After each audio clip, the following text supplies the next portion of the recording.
എന്താണ് ഹജ്ജ്? നല്ല ടെൻഷൻ ഉണ്ട്. ഹജ്ജിന്റെ മൊത്തം കർമ്മങ്ങളൊന്ന് ചുരുക്കി പറയാമോ? അതിനെന്താ, 2 മിനിറ്റിൽ മൊത്തം കർമ്മങ്ങൾ ഞാൻ നിങ്ങൾക്ക് സിമ്പിൾ ആക്കിയിട്ട് പറഞ്ഞുതരാം. ശരിയാണ്, ഹജ്ജിന് മുമ്പ് നല്ല ടെൻഷൻ ഉണ്ടാവാറുണ്ട്. ഞാനും കഴിഞ്ഞ വർഷത്തെ ഹജ്ജിൽ ഉണ്ടായതുകൊണ്ട് ഞാനും മനസ്സിലാക്കിയതാണ്. അതുകൊണ്ട് ഇനി ഞാനും ഒരുപാട് മസാലകൾ പറഞ്ഞ് നിങ്ങളെ ബുദ്ധിമുട്ടിക്കുന്നില്ല.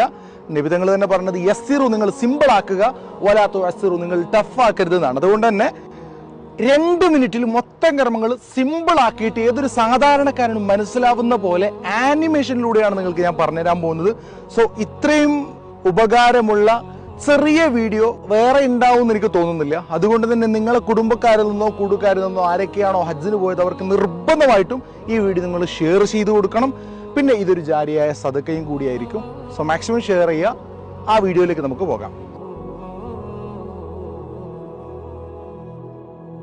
ആദ്യം നമ്മൾ ഇഹ്റാമ് കെട്ടി തവാഫുൽ ഖുദൂമും സഅയും കഴിഞ്ഞ് നമ്മുടെ ഹജ്ജ് ആരംഭിക്കുകയാണ്. ദുൽഹജ്ജ് 8-ന് നമ്മൾ മിനയിലേക്ക് പോവുകയാണ്. അന്ന് മഗ്‌രിബും ഇശാക്ക് അവിടെ നിസ്കരിച്ച് അന്ന് രാത്രി അവിടെ നമ്മൾ ചെലവഴിക്കും. അന്ന് യൗമു തർവിയ എന്നാണ് പറയല്. അന്ന് മിനയിൽ താമസിച്ച നമ്മൾ ദുൽഹജ്ജ് 9-ന്റെ അന്ന് രാവിലെ അറഫയെ ലക്ഷ്യമാക്കിയിട്ട് സഞ്ചരിക്കും. ഈ സമയം ളുഹൂറും അസറും നമ്മൾ അറഫയിൽ നിസ്കരിക്കും. ഒരുപാട് ദിക്റുകളും ദുആകളൊക്കെ ആയിട്ട് നമ്മൾ ആ സമയം ചെലവഴിക്കുകയാണ്. കാരണം നബി സല്ലല്ലാഹു അലൈഹി വസല്ലം തങ്ങൾ പറഞ്ഞിട്ടുണ്ട്, ഏറ്റവും മികച്ച പ്രാർത്ഥന എന്ന് പറഞ്ഞാൽ അത് അറഫാന്റെ ദിനത്തിന്റെ പ്രാർത്ഥനയാണ്. അങ്ങനെ നമ്മുടെ പ്രാർത്ഥനയൊക്കെ കഴിഞ്ഞ് സൂര്യാസ്തമയം കയ്യിലോടുകൂടെ നമ്മൾ നേരെ മുസ്ദലിഫയിലേക്ക് വിടും. ഓക്കെ, മുസ്ദലിഫയിൽ പോയിട്ട് അന്ന് അവിടെ മഗ്‌രിബും ഇശാ നിസ്കാരമൊക്കെ കഴിഞ്ഞ് അന്ന് ദുൽഹജ്ജ് 9-ന്റെ അന്ന് അവിടെ നമ്മൾ താമസിക്കുകയാണ്.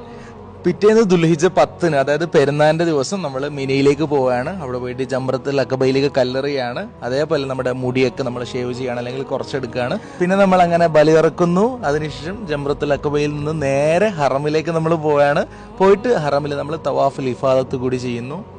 അത് കഴിഞ്ഞ് നമ്മൾ നേരെ മിനയിലേക്ക് തന്നെ മടങ്ങിപ്പോയി അവിടെ നമ്മൾ രാപ്പാർക്കാണ്. ദുൽഹിജ്ജ് 11, 12 എന്നീ രാത്രികൾ, അല്ലെങ്കിൽ 11, 12, 13 എന്നീ 3 രാത്രികളിലും എല്ലാ ദിവസവും രാവിലെ നമ്മൾ ചെറുതും വലുതുമായ 3 ജംറയിലേക്കും 21 വീതം കല്ലെറുകയാണ്. തുടർന്ന് നമ്മൾ നേരെ ഹറമിലേക്ക് പോകുന്നു, വിദാഇന്റെ തവാഫ് ചെയ്യുന്നു.